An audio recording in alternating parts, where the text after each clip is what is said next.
ये कहानी स्टार्ट होती है। हम 5 दोस्तों को देखते हैं जो कि अपनी कार से अमेरिका के टेक्सास शहर की तरफ आगे बढ़ रहे थे और फिर रास्ते में उनकी कार के सामने एक लड़की आ जाती है जो कि बहुत ही ज्यादा डरी हुई थी। किसी तरीके से वो अपनी गाड़ी के आगे आने से उसे बचाते हैं और पास जाकर उस लड़की की मदद करने की कोशिश करते हैं। लेकिन अभी वो लड़की किसी किलर के बारे में बात कर रही थी। उन्हीं दोस्तों में एरिन नाम की एक लड़की को ऐसा लगता है कि शायद वो लड़की मेंटली डिप्रेस्ड है, यानी कि किसी मानसिक बीमारी से गुजर रही है। तो फिर वो लोग अपनी कार में उसे बैठाकर वहाँ से ले जाने लगते हैं। तभी हमें टेक्सास शहर में ब्लेयर मीट नाम की एक शॉप को दिखाया जाता है, जिसे देखकर वो लड़की बुरी तरीके से डर जाती है। वो लड़की उन लोगों को कहती है कि वो गलत रास्ते पे जा रहे हैं और हड़बड़ी में उनकी कार को रोकने की कोशिश करती है। वो बहुत ही ज्यादा डरी हुई थी। किसी तरीके से वो लोग उसे रोकते हैं और फिर उस लड़की को समझाने की कोशिश करते हैं, लेकिन वो लड़की अपने पास में रखे हुए गन से अपने आप को ही शूट कर लेती है। इसके बाद कार में बैठे हुए सभी लोग बुरी तरीके से डर जाते हैं। अब उन लोगों को कुछ भी समझ में नहीं आ रहा था कि आखिर उस लड़की ने ऐसा क्यों कर दिया। ये सब नजारा देखकर कार में बैठे सभी लोग बाहर आते हैं और उस लड़की को ठिकाने लगाने की सोच रहे थे,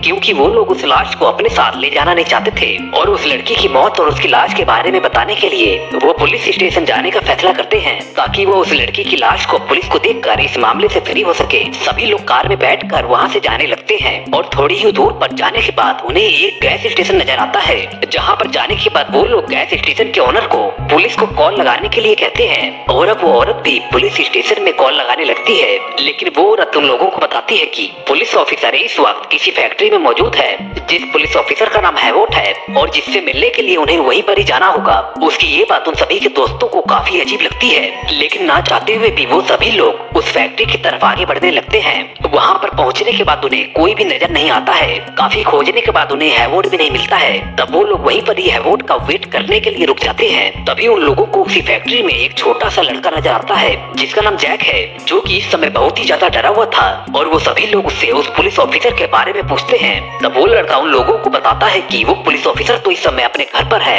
एरिन उस लड़के से हैवोट का एड्रेस लेकर अपने एक दोस्त कैंपर के साथ उसके घर पर पहुंच जाती है, ताकि वो उसे उस मर चुकी लड़की के बारे में सब कुछ बता सके और वो लोग इस झंझट से दूर हो सके। अब पुलिस ऑफिसर के घर पर पहुंचने के बाद एरिन और कैंपर को वहाँ पर व्हील चेयर पर बैठा हुआ एक आदमी मिलता है, जिसका नाम मोंटी है, जो कि हैवोट का फादर है। एरिन उससे हैवोट के बारे में पूछती है। मोंटी सिर्फ एरिन को ही उसके घर में एंट्री देता है और कैंपर बाहर ही खड़े होकर एरिन का वेट करने लगता है। उधर एरिन हैवोट को कॉल लगाती है और सारी बातें उसे समझाती है। हैवोट उसे बताता है कि वो आधे घंटे में उनके पास पहुंच जाएगा। इसके बाद मोंटी एरिन को उसे व्हील चेयर पे बैठाने के लिए कहता है और एरिन भी उसकी हेल्प करती है। उधर हम कैंपर को देखते हैं, जो कि घर के बाहर खड़ा हुआ था, जिसे अब एरिन की फिक्र होने लगी थी, क्योंकि एरिन को अंदर गए हुए बहुत ही ज्यादा देर हो चुकी थी। अब कैंपर भी उस घर के अंदर घुस जाता है, जहाँ पर वो एरिन को ढूंढने लगता है। लेकिन तभी हम देखते हैं कि कैंपर के ऊपर एक आदमी अटैक कर देता है, जिसका नाम लेदरफेस है, और उसे घसीट कर वहाँ से ले जाता है। वहीं एरिन भी अब उस घर से बाहर निकल जाती है, लेकिन घर के बाहर उसे कैंपर कहीं पर भी नजर नहीं आता है। उसे लगता है कि शायद कैंपर उसी फैक्ट्री में पहुंच गया होगा। ऐसा सोचकर वो फैक्ट्री की तरफ जाने लगती है। वहीं पर फैक्ट्री में हम हैवोट को देखते हैं, जो कि फैक्ट्री में पहुंच चुका है और वो उस लड़की की लाश को अपनी गाड़ी से लेकर वहाँ से चला जाता है। अब एरिन भी वहाँ पर पहुँच जाती है, लेकिन उसे वहाँ पर कैंपर कहीं पर भी नजर नहीं आता है। उसे ये बात बहुत ही ज्यादा अजीब लगती है। वो अपने सारे दोस्तों को बताती है कि हमें कैंपर को ढूंढना होगा और वो सभी दोस्त मिलकर उस फैक्ट्री के आसपास कैंपर को ढूंढने लगते हैं, लेकिन उन्हें कहीं पर भी कैंपर नजर नहीं आता है। लेकिन कैंपर को ढूंढने के समय ही उन्हें एक कार के अंदर एक फैमिली फोटोग्राफ मिलता है, जिसके अंदर वही लड़की मौजूद थी, जो कि उन्हें हाईवे पर मिली थी, यानी कि जिसने अपने आप को गोली मार लिया था। अब ये बात सभी लोगों को काफी अजीब लगती है, लेकिन अब एरिन कैंपर को लेकर काफी ज्यादा फिक्र करने लगती है। अब वो अपने ही एक दोस्त एंडी के साथ मोंटी के घर जाकर कैंपर को ढूंढने का फैसला करती है। और अब एंडी और एरिन मोंटी के घर पहुंच जाते हैं। एरिन को शक होता है कि जरूर मोंटी ने ही एरिन के साथ कुछ किया है। इस कारण से वो उससे बातों में लगा लेती है और पीछे से एंडी मौका देखकर उसके घर में घुस जाता है, जहाँ पर उसे एक कमरे में बहुत ही सारे बॉडी पार्ट्स लटके हुए दिखाई देते हैं, जिन्हें देखकर वो बहुत ही बुरी तरीके से डर जाता है और जोर से चीखने भी लगता है। और तभी एरिन भी घर के अंदर पहुंच जाती है, और जहाँ पर एंडी और एरिन को देखकर मोंटी बहुत ही ज्यादा गुस्सा करता है। लेकिन तभी वहाँ पर लेदरफेस अपने हाथों में हथियार लेकर पहुंच जाता है, यानी कि अब वो उन दोनों को मारने वाला था। अब लेदरफेस उन दोनों पर अटैक कर देता है। किसी तरीके से एरिन अपने आप को बचा लेती है और वहाँ से बाहर भाग जाती है, लेकिन एंडी को लेदरफेस पकड़ लेता है और वो अपने चैन शो से उसका एक पैर काट देता है और वो उसे उठाकर उसी रूम में ले जाता है जहाँ पर वो कैंपर को ले गया था। वहाँ पर हमें कैंपर के चेहरे की स्किन भी नजर आती है, यानी कि कैंपर को लेदर फेस ने खत्म कर दिया है और उसके स्किन को अपने चेहरे पर लगाने के लिए रेडी कर रहा होता है। और इसी दौरान हम लेदर फेस के रियल फेस को भी देख पाते हैं, जो कि बहुत ही ज्यादा भयानक दिख रहा था। अब दूसरी तरफ हम एरिन को देखते हैं, जो कि घबरा कर भागते हुए अपने दोस्तों के पास पहुंच जाती है और फिर वो सारी बातें अपने दोस्तों को बताती है। वो उन दोनों को कार में बैठकर वहाँ से ले जाने लगती है, लेकिन ऐसी सिचुएशन में उनकी कार स्टार्ट नहीं होती है और तभी वहाँ पर वही पुलिस ऑफिसर हैवोड भी आ जाता है, जो कि उन्हें वहाँ से जाता हुआ देखकर उन पर शक करता है और उसे उन लोगों की कार में कुछ ड्रग्स मिलते हैं और जिस वजह से वो उन सभी दोस्तों को कार से उतार देता है। और अब वो मॉर्गन नाम के एक लड़के को टॉर्चर करने लगता है और वो उससे कहता है कि जिस तरीके से उस लड़की ने तुम्हारे कार में सुसाइड किया था, तुम्हें भी वैसा ही करके दिखाना है। वो उसे उसके हाथ में अपनी गन देखकर उसे शूट करने के लिए कहता है। अब यहाँ पर मॉर्गन बहुत ही बुरी तरीके से घबरा जाता है, उसे कुछ भी समझ में नहीं आता है, लेकिन वो थोड़ी सी हिम्मत करके हैवोड की गन को उसी के ऊपर तान देता है और ट्रिगर भी दबाता है, लेकिन उस बंदूक में गोली नहीं थी। इस बात से हैवोड बहुत ही ज्यादा गुस्सा हो जाता है और उन दोनों लड़कियों को वहीं पर छोड़कर और साथ में उनकी कार की चाबी को भी लेकर मॉर्गन को अपनी कार में बैठाकर लेदर फेस के घर की तरफ बढ़ने लगता है। वहीं दूसरी तरफ एरिन और पेपर उस कार को किसी तरीके से स्टार्ट करने की कोशिश करते हैं, लेकिन तभी इसी बीच वहाँ पर लेदर फेस पहुँच जाता है, जिसे देखकर पेपर बहुत ही बुरी तरीके से डर जाती है और कार से निकलकर वहाँ से भागने लगती है, लेकिन लेदर फेस उसका पीछा करता है। पेपर किसी तरीके से बचने की कोशिश करती है, लेकिन लेदर फेस उसे एरिन के सामने ही अपनी चैन शूट से बहुत ही बुरी तरीके से काट देता है। लेदर फेस के चेहरे को देखकर एरिन को पता लगता है कि लेदर फेस ने कैंपर को भी खत्म कर दिया है और उसके चेहरे के स्किन को अपने चेहरे पर लगा लिया है।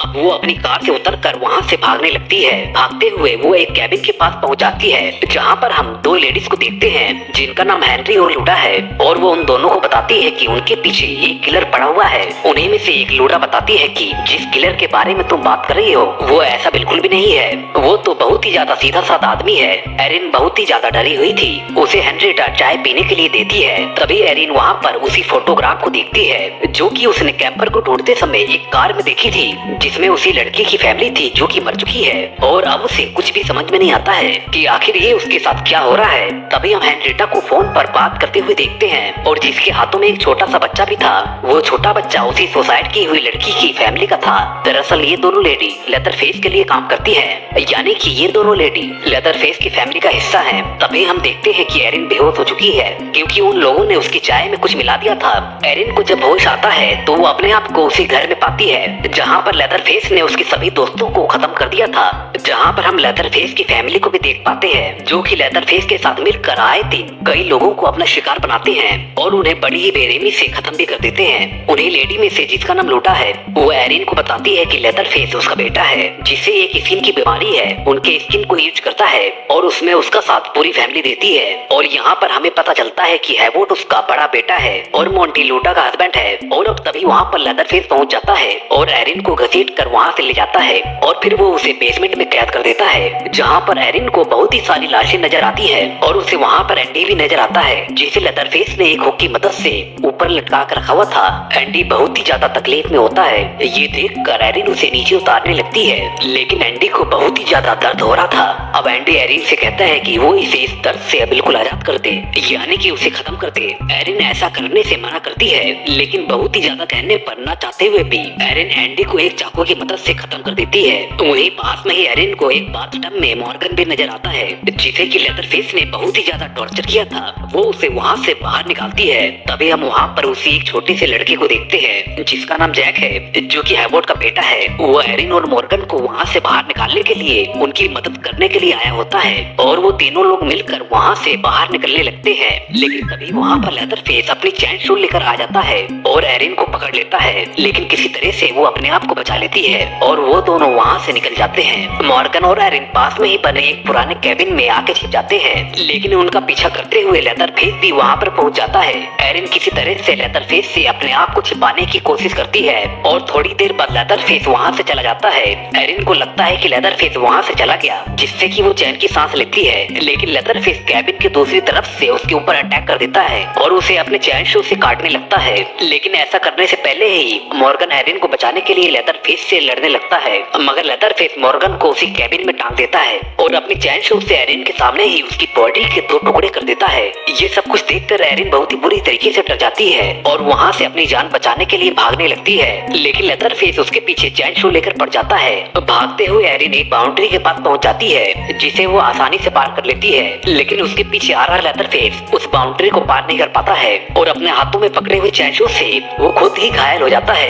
एरिन अपनी जान बचाने के लिए एक बार फिर से भागने लगती है और भागते हुए वो हाईवे पर पहुंच जाती है, जहां पर उसे एक गाड़ी आते हुए नजर आती है। वो उस गाड़ी को रोक लेती है, लेकिन वो ड्राइवर उसकी मदद किए बिना ही वहां से चला जाता है। एरिन फिर से भागने लगती है और वो भागते भागते उसी ब्लेयर मीट शॉप पर पहुंचती है। वहां पर लेदरफेस नजर आता है, जिसे देखकर वो बुरी तरीके से डर जाती है और पास में रखे हुए मीट में छिप जाती है, लेकिन लेदरफेस उस मीट को अपनी चैन शो से काटने लगता है और एरिन को मारने के लिए आगे बढ़ता है, लेकिन एरिन किसी तरीके से पास में रखे हुए एक चाकू को लेकर दूसरी तरफ जाकर छिप जाती है। अब लेदरफेस जैसे ही एरिन के पास आता है तब वो उसे चाकू से लेदरफेस पर अटैक करके उसके एक हाथ को काट देती है, जिससे कि लेदरफेस बुरी तरीके से घायल हो जाता है। अब मौका देखकर एरिन वहाँ से भाग जाती है और जब वो हाईवे पर पहुँचती है तो वहाँ पर उसकी मदद के लिए एक ट्रक आकर रुकता है और अब वो दोनों वहाँ से जाने लगते हैं। एरिन को वो ट्रक वाला उसी तरीके से अपने साथ ले जा रहा था जैसे स्टोरी की शुरुआत में एरिन और उसके दोस्त उस लड़की को ले जा रहे थे। हालांकि वो लड़की पूरी तरीके से टूट चुकी थी, लेकिन एरिन यहाँ पर अभी पूरी तरीके से हार नहीं मानी थी।